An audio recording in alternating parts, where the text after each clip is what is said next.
La, la principal intención, el principal objetivo de la comunicación es hablar sobre el contexto histórico que ha tenido Andalucía a lo largo de los tiempos y el sustrato que le ha ido quedando a la andaluz actual, el origen de ese sustrato de diferentes lenguas. Entonces, para que veamos el tronco común que tenemos tanto el castellano como el andaluz en el romance aljameo andalusí.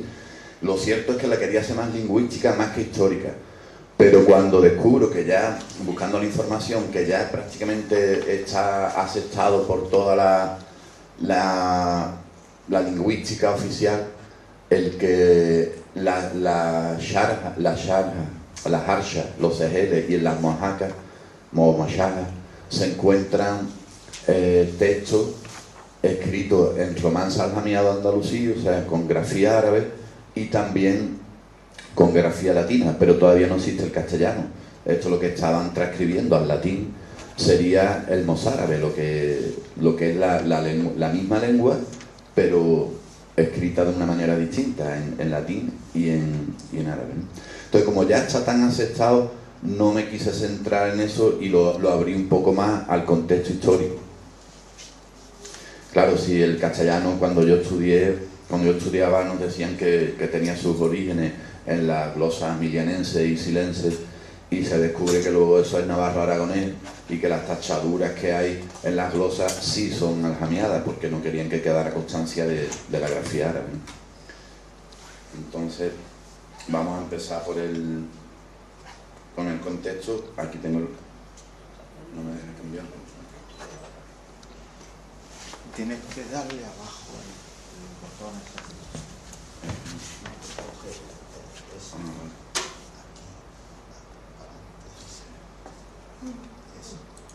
Yo estaba dando con el cursor manual. Bueno, el contexto histórico-lingüístico de las lenguas patrimoniales de Andalucía, tartésico-turbetana.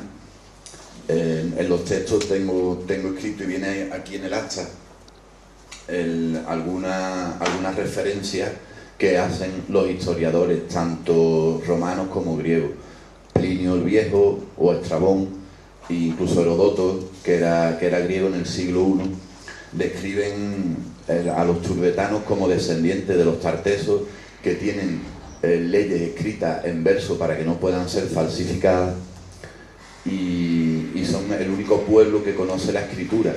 Ellos generalizan, como todos los imperios, cuando conocen un sitio nuevo, pues intentan unificar el pueblo para luego conquistarlo. O sea, cuando hay una sola cultura es más fácil una cultura es una forma de entender la vida. Cuando hay una forma así de comunicarse, no solamente en lo lingüístico, sino en todos los aspectos, en el aspecto más amplio del término cultural, pues es más fácil luego de dominar.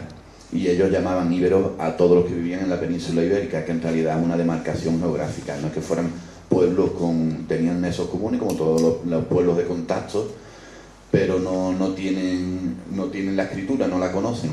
Con lo cual, cuando llegan los romanos es más fácil enseñar el latín, porque lo enseñan desde las academias. Había academias en Úbeda, en Córdoba, en Cádiz, academias latinas.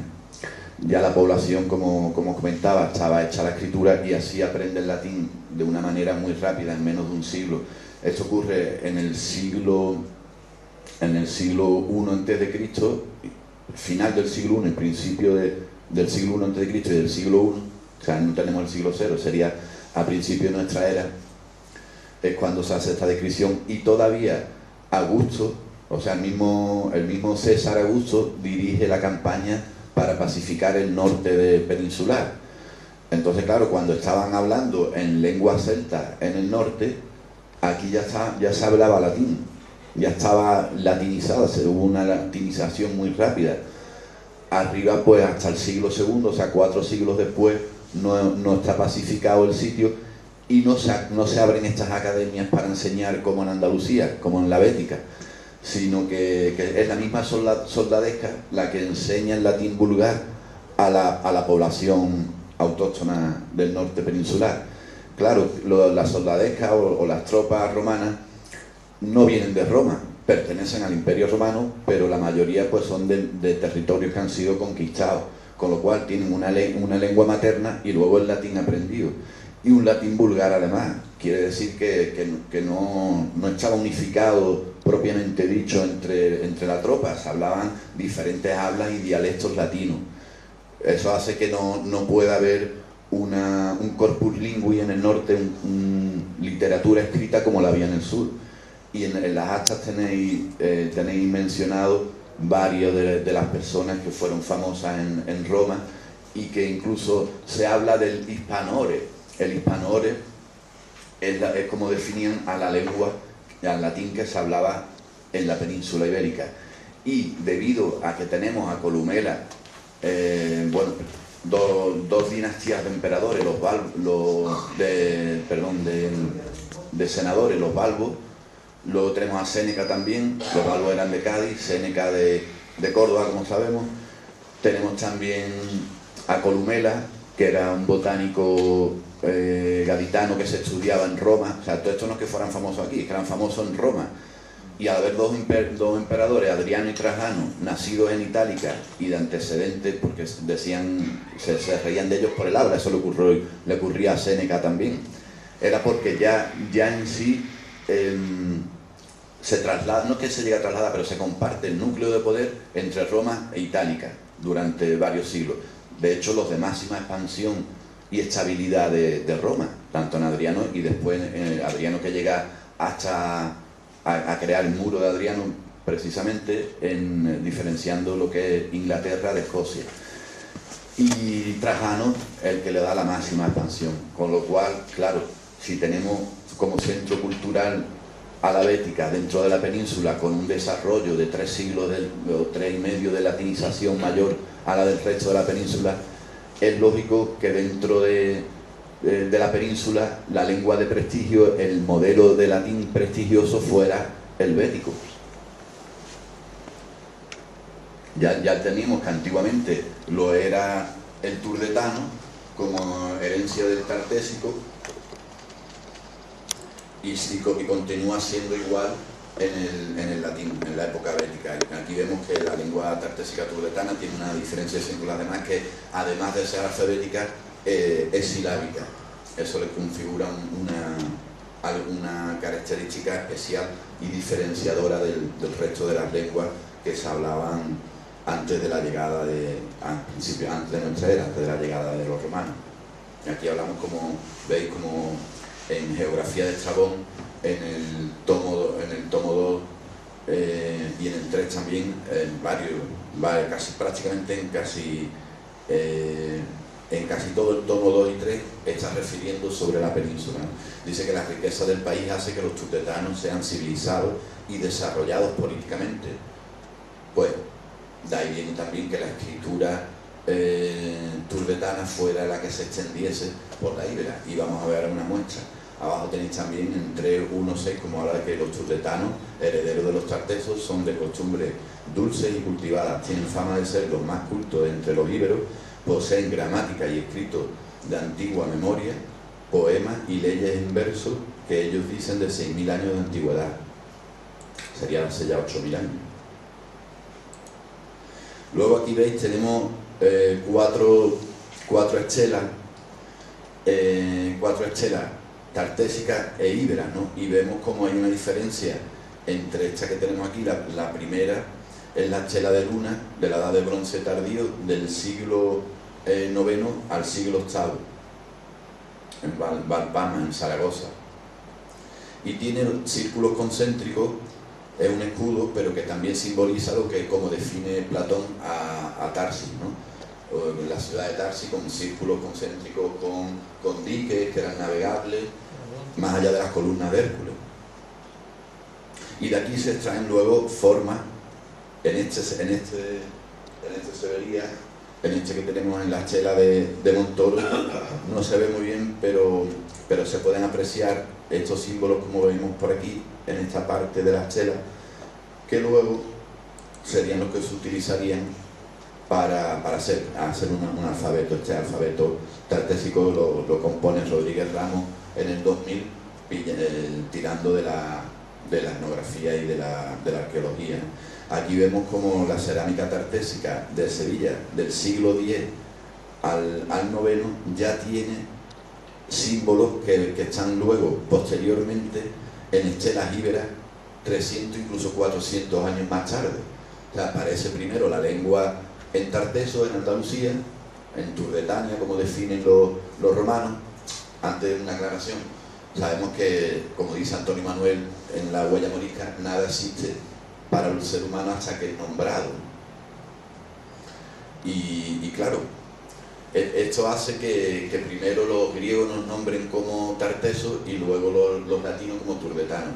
En el año 3200, hace 3200 años, en el 1200 antes de Cristo, cuando el bronce está en auge, aparecen por las costas andaluzas primero los griegos hace 3200 años intentando cambiar materiales, bueno, y de hecho lo hacían, pero era Tartesos quien se desplazaba primero hacia Oriente Medio. Hay pruebas en Ezequiel, en David, en Reyes, en la misma Biblia, en el Antiguo Testamento, de la llegada de barcos de Tarsis cada 3 años cargados de metales preciosos y de animales exóticos que luego canjeaban allí. O sea que primero el foco cultural estaba aquí, aunque luego vino de vuelta con los fenicios. Sin embargo, ellos llegan buscando estaño. Para el bronce, como sabéis, se necesita cobre y estaño. Y el estaño solamente se encontraba en grandes proporciones en las islas británicas. Entonces, cuando llegan hace 3200 años, llegan hasta Onuba. Eso quiere decir que Gades no es la primera ciudad fundada en Europa, porque si llegan hace 3200 años, Gades tiene 3000 años aproximadamente, Cádiz, y ellos venían hasta Onuba, como está datado y escrito en varias fuentes históricas, que las tengo mencionadas en el acta, ahora no las recuerdo de memoria, y claro, ellos intentan llegar por su cuenta para saltarse. No, que creo que tu comunicación muy larga, te queda mucho y creo que va lento. Sí. Acelero un poquito. Entonces, claro, cuando intentan llegar ellos, pero no se atrevían a navegar hasta las islas británicas por el estaño. Ellos están bastante desarrollados, pero les faltaba entrar en la era de bronce consiguiendo estaño. Hacen un oráculo de Abar, que es como luego se llama Melcar por los fenicios, Hércules para nosotros, y en el oráculo le dice que no se atrevan a navegar porque no controlan el Atlántico. Ellos pensaban que el mar, la tierra era plana y Atlas sostenía la tierra, entonces podían caer al abismo si navegaban en unos mares que no conocían, en un océano. Con lo cual se vuelven y fundan en Ampuria, en Burdá, actualmente en Ampuria, fundan una colonia griega para atravesar los Pirineos y llegarse hasta la isla británica y conseguir allí el estaño, saltándose como intermediario a Tarteso. Los fenicios llegan como un siglo y pico después y se asientan en Gades, en lo que es Cádiz, hoy en día, que estaría en el borde de un lago, el lago Liguria, que era la desembocadura del Guadalquivir. Había mar hasta la puerta de Sevilla, digamos, Sevilla tenía costa, ¿no? Bueno, entonces voy a ir acelerando un poco, pero vamos, quería que quedase claro que éramos centro cultural de la península en la época de Tarteso y posteriormente de los íberos. Se ve en la cerámica incluso. Luego, a partir del siglo VI a.C., ya estamos en la época orientalizante, donde ya la influencia cambia, ya la influencia cultural viene de toda la que recorrían los fenicios de todo el Mediterráneo. Ahora tenemos la romanización peninsular. Esto había hablado antes un poco, lo había comentado, que no lo voy a repetir, lo voy a pasar porque si no se me va el tiempo, pero bueno, que se estudiaba en las escuelas, en escuelas aquí en latín, mientras en el norte todavía estaban hablando lengua celta y no habían sido romanizados. Con lo cual vuelve a ser centro cultural del Imperio Romano dentro de la península, la Bética, bueno, incluso fuera de la península. La unificación lingüística, el conocimiento de la escritura hace que el aprendizaje de latín en la Bética fuese más culto y fluido que en el resto de la península. Bueno, esto lo hemos hablado, que el mismo emperador Augusto toma la campaña para para pacificar el norte y romanizar, ¿no? Entramos en el romance aljamiado andalusí o algarabía, varios sinónimos.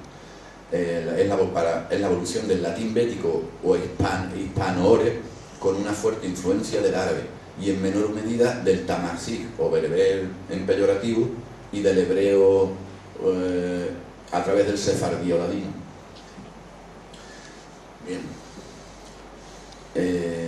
Esto dura 8 siglos, ¿no?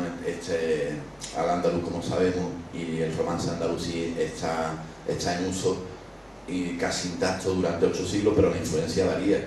Cuando iba subiendo la Andalucía o al Andaluz subía en la conquista, iba expandiendo, iba imponiendo el más árabe a esa lengua romance, que nunca dejó de ser romance, y cuando la conquista de Andalucía, pues a la inversa, van viniendo las evoluciones de dialectos, romances andalusíes. Tampoco había un romance andalusí homogéneo. Se escribía, porque tenemos en mitad del siglo IX, en el 850, aparecen los calendarios o almanaques de Córdoba y también los tratados botánicos, escritos en romance andalusí. También tenemos constancia de que Haakam II, por ejemplo, califa, que hablaba en romance andalusí. Ya toma prestigio dentro de la sociedad andalusí por encima del árabe, que sigue teniendo prestigio en las mezquitas, pero que pierde fuerza en la sociedad. Siempre hemos sido políglotas en Andalucía, nunca hemos hablado una sola lengua, ¿no? Y más en la época andalusí. Dice que la influencia del árabe está en la península, que la mayoría de las comunidades de la comunidad mozárabe tenía nombres y apellidos árabes. O sea, como hoy en día, pues lo comentamos ayer cenando, la gente joven se acorta el nombre de Antonio a Tony, Willy, Wyoming. Estamos bajo la influencia cultural del inglés a través de Estados Unidos, del imperio americano. Entonces siempre el imperio o la fuente, el núcleo económico que rija en un lugar es el que impone su modelo lingüístico, dentro incluso de una misma familia lingüística, ¿no? Y aquí tenemos el ejemplo de en Córdoba el obispo en el siglo X ya, Asbah ibn Abdallah ibn Nabil, que era tan de aquí como cualquiera de los que había antes de que llegaran los musulmanes. Sabemos que no hubo una invasión árabe porque nunca había una masa árabe grande que pudiese ocupar los territorios que iban conquistando. Vienen de un desierto. Un desierto nunca se puede dar una explosión demográfica tan grande como para repoblar desde la India hasta pasando por todo el Oriente Medio, el Magreb y la península. Imposible, eran conversiones, se convertían los que eran del lugar, porque es como si fuera la política de la época, cuando se moría de peste la gente y las ratas andaban por las ciudades en el norte. Aquí teníamos como fuentes de colores en Córdoba, como decía Anguita, pero ya teníamos una cultura que no la tenían ellos y nos lavábamos 5 veces al día. Claro, menos impuestos además, incluso que los impuestos eran abusivos en el norte para mantener los reinos. La gente se convierte, es que no, ¿para qué vas a luchar contra algo que te va a ayudar a mejorar el estatus social de tu población? Hay una conversión en masa, es posible que 25.000 soldados, como dicen las crónicas, 7.000 árabes y 18.000 bereberes, acaben con un imperio visigodo guerrero, por muy en guerra civil que estuviera, en 3 años nada más. Imposible, ¿no? Yo no me lo creo al menos. Voy a ir acelerando un poco, de esto podría hablar.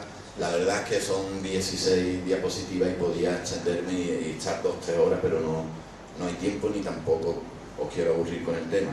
Vamos al castellano clásico. Ya vemos que es la transliteración del romance aljamida andalusí, escrito con grafía árabe y sin separación entre palabras, a grafía latina. Los primeros textos que encontramos en castellano se escribe todo continuo, sin separación, por imitación de lo que había. Lo único que han hecho es escribir lo que ya había en otra grafía, pero el castellano comienza siendo un dialecto más del romance aljamida andalusí, antes de la conquista, anterior a la conquista, cuando se va cuajando lo que luego sería el castellano, que se normalizaría pues como 3 siglos después por Juan de Nebrija, el lebrijano Juan de Nebrija, que además lo hace según el modo andaluz. el que había de aquella en el andaluz. Sustentos más antiguos son las archas, los segeles y las moayajas. Y su cuerpo lingüístico de referencia era el de la lengua de prestigio en el andaluz, que desde el Emirato de Córdoba pasa a ser el román sajamí andalusí en poliglosía con el árabe, lengua que adoptaron los califas, y con el tamasí o bereber y el judeo-sefardí o ladino. Los sehel y moayajas se escribían en algarabía con grafía árabe, y las archas en mozárabe, también del andaluz, con grafía latina. Digo también del andaluz porque es la misma lengua pero escrita de dos formas distintas. O sea, los monjes y los curas que habían en el andaluz hablaban andaluz, hablaban también román sajamí andalusí, lo que pasa es que lo escribían en latín para sus misales. El andaluz contemporáneo.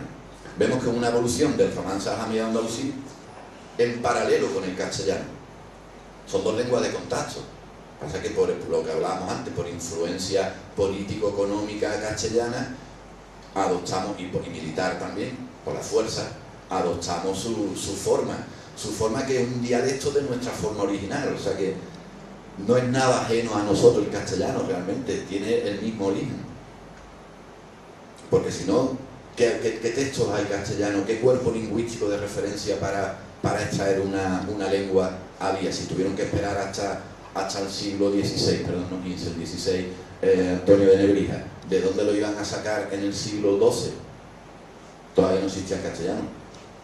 O el XIII, sin embargo, los que habían en Castilla hablaban un romance, que ya no era el que le había quedado de la época romana, ya habían estado islamizados. Le quedaba una variante más, como la que se podía hablar en Valencia, en Córdoba o en Andalucía Occidental o en la Oriental, dependiendo de la época, ¿no? De la época. Cuenta con gramática, fonética y vocabulario propio, que esto no lo negaba el profesor, ¿cómo se llama este que estaba con Manu Sánchez? Que él hace mucha referencia a Orozco. El profesor Orozco decía que el andaluz no era un dialecto, sino era algo mucho más maravilloso, que era un conjunto de hablas en ebullición. Todos los dialectos son un conjunto de hablas. Que haya varias hablas no anula que sean dialectos. No hay dialectos homogéneos. Como me comentaba, hay un compañero solo el que habla una persona.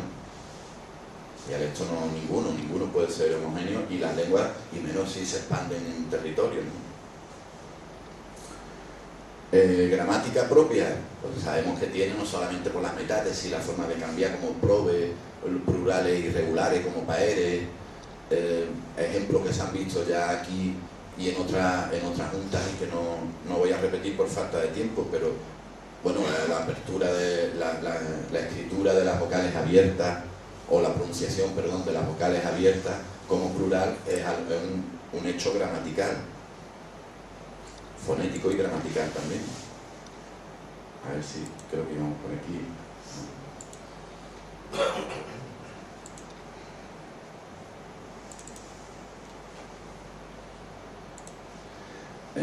Vale. Luego, fonética, salta a la vista, nadie niega que el andaluz tenga una fonética propia, con fonemas que no existen en castellano. Y vocabulario, pues menos negable todavía. Que estos son los tres requisitos necesarios para que un habla llegue a ser considerada dialecto.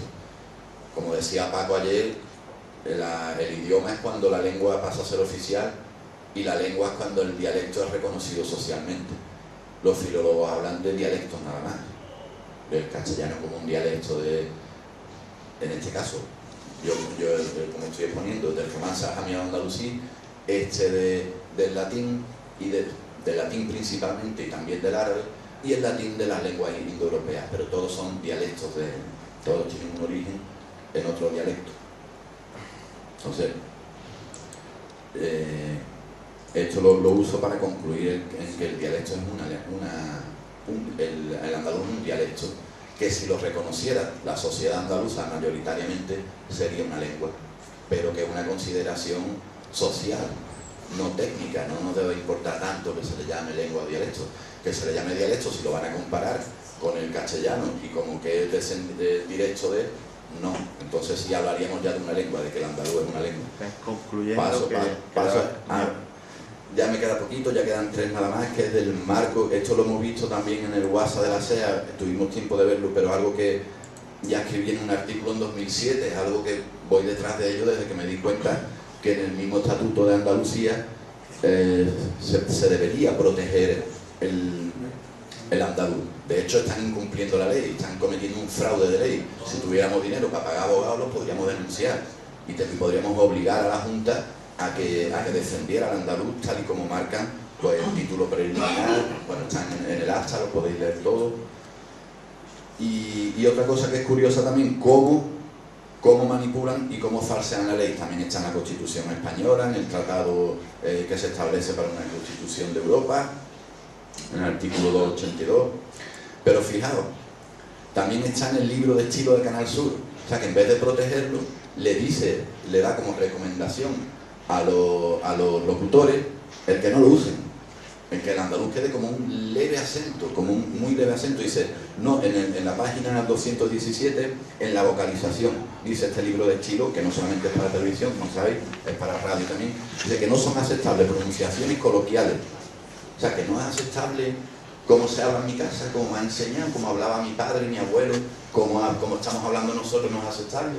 O sea, no vais a entender, aquí alguien no me entiende bien por qué habla en andaluz, tiene una tara en andaluz, tiene alguna deficiencia que sea incomprensible para los andaluces además. He escuchado hasta excusas como, no, es que cuando haya gente que no sea en Andalucía tienen derecho a entenderlo bien. Puedo decir una cosa. Yo tengo un amigo en Jaén que es militar, que ya ha hecho varias denuncias a la administración y la ha ganado. Entonces le puedo proponer que denuncie a Canal Sur por este tema. Claro, porque además ahí tiene unos artículos denunciables que tiene ya parte del trabajo hecho, que no es aceptable decir en televisión la ha dado. O sea, no lo entenderíamos como la ha dado. ¿Por qué tiene prestigio? Porque es escrito. Y por eso tenemos que escribir en andaluz, para prestigiar nuestra forma de hablar. A mi correo, esto y lo anterior que dice el estatuto. Luego concluyo, luego tenemos otro, el artículo en la página 219, dice que las habla andaluza, en conclusión y resumen del apartado. En otras palabras, el locutor debe emplear un andaluz culto que abarque, amplíe y perfeccione el concepto de español estándar, que eso coloquialmente quiere decir, vamos a estandarizar el español o castellano, vamos a hablar castellano y vamos a olvidarnos del andaluz, vamos a hacerlo desaparecer. Eso es lo que se puede interpretar de esta recomendación, que ya sabemos. Es recomendación porque no lo pueden obligar, porque sería muy obvio, sería ilegal. Pero si un locutor no lo hace, tiene claro que no repite. No he podido hacerlo más extenso ni traer más detalles, pero bueno, está en el acta. Y perdón un segundito, Paco, si tenemos tiempo en un turno de coloquio. Venga, viene, aprovecha. Venga, decime. No, yo le voy a proponer a este amigo de Jaén, que por cierto es militar y que ha denunciado ya varias administraciones, incluido un juez, que denuncie. Vale, pues eso lo podemos comentar también en el grupo de WhatsApp y lo hacemos desde la SEA, ¿no? Ya me diga la estructura, a ver qué nos dice nuestro nuevo señor presidente. De plantearlo, ya Cristóbal, voy informando. lo podemos proponer lo que dice él en el grupo de WhatsApp y ahí le vamos dando continuidad. Pues muy interesante eso. Para la ley. Hombre. Para la ley. Y ese juicio no se puede perder. Claro. En el momento que alguien que, aunque sea un colaborador externo, hace una cosa a título personal y nos viene bien a nosotros, pues lo empujamos. Además existe una estrategia. USB para la señora. ¿Qué tenemos? ¿No tienes tú? No, pues tendrás. Porque la señora no ha ganado por eso decía, para poner pendrive para ser ordenador al otro. ¿Hay internet? No, hay muy poca señal, no, pero está grande como un poco. Entonces me gustaría saber si tú tienes alguna información sobre palabras andaluzas que provengan de Sí, nos estuvo comentando. Sí. No. ¿Cuál? Daleao. Daleao. No viene de ladeao. No. Daleao viene de dale. Dale es una hoz que en Cataluña creo que se dice dale, ¿no? Dale. Es el dale. Por favor. Bueno, vamos a mantener un orden. Por favor, dejadlo terminar. Sí, estamos... Déjalo terminar, por favor, que si no hay otra... Sí, ya ha terminado. Sí, bueno, estaba contestando una curiosidad que me habían preguntado. Había un par de preguntas. ¿Qué me habías dicho, perdona?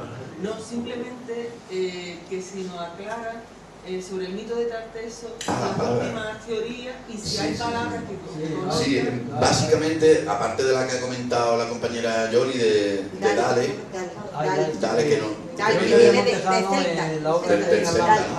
Y es... Pero si es del celtano del Tarteso. Ya, pero bueno, me refiero a que es una palabra que la tiene el andaluz, que está ahí olvidada y tal, que es antes del romano, y que es el dale. Todavía en algunas partes de Andalucía se utiliza, no se dice guadaña, se dice el dale. El dale la palabra gazpacho. Bueno, dale. Por favor. Y también Por favor. es curvo, es daleado, como la hoz, está como la hoz, está daleado. Y respondiendo un momento a la pregunta, está en la toponimia. Lo que nos queda seguro, habrá también seguro muchas palabras con las que comenta Yoli, pero en la toponimia es seguro, y sobre todo nos comentaba algo Antonio Manuel de todas las palabras que empiezan o la toponimia por gar, cor, car, o onu, que es agua, o de onuba, uva, perdón, sería agua, y en el de hecho, perdón, ¿Onuba es Huelva? Onuba, sí, Huelva, que sería como la tierra del agua, Córdoba también, como ciudad, y Uva como agua, ciudad del agua. Y tengo en las notas, que no viene en el acta, en las notas tengo una referencia de unas 15-20 palabras toponímicas de diferentes épocas de Tarteso, que es muy interesante, que os lo voy a pasar como un apéndice de la presentación, os la pasaré por el grupo de WhatsApp para que la tengáis también. Que en cuanto llegue a casa, bueno, a lo largo de esta semana os lo paso. Y bueno, pues gracias por vuestra atención.